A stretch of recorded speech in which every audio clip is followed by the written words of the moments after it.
வணக்கம், நான் டாக்டர் நித்யா. நைட்டில் நிம்மதியான தூக்கம் அப்படின்றத நம்ம எல்லாருமே ஆசைப்படுவோம்.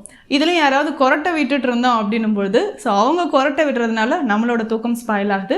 அதே மாதிரி கொரட்டை விடுறவங்களுக்கும் உடலில் நிறைய பிரச்சனைகள் இருக்கும் இல்லைங்களா? அதாவது ஒபிசிட்டி, சென்ட்ரல் ஒபிசிட்டின்னு சொல்லுவோம். தொப்பை அதிகமாக யாருக்கு இருக்கோ அவங்களுக்கு, இல்லை ரொம்ப ஒபிஸாக இருக்காங்க, த்ரோட்டில் ஏதாவது பிரச்சனை இருக்குது, ஏர் பேசேஜ் ரொம்ப சுருங்கி இருக்குது, நேரவாக இருக்குது அப்படின்னும்பொழுது, டான்சில்ஸில் ஏதாவது வீக்கம் இருக்குது அப்படின்றவங்களுக்கு தான் கொரட்டை நிறைய வருது. இதை ஸ்லீப் ஏப்னியா அப்படின்ற கண்டிஷனில் சொல்கிறோம். ஸோ கொரட்டை வர்றவங்க நைட்டு தூங்குறதுக்கு முன்னாடி இந்த டிப்ஸை ஃபாலோ பண்ணுங்கள்.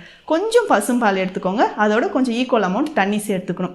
இதோட ஒரு 5-6 மிளகு, 1 ஸ்பூன் சீரகம், கொஞ்சம் ஒரு 2 சிட்டிகை அளவு மஞ்சத்தூள் சேர்த்து நல்லா காய்ச்சி நைட்டில் குடிச்சிட்டு வரணும்.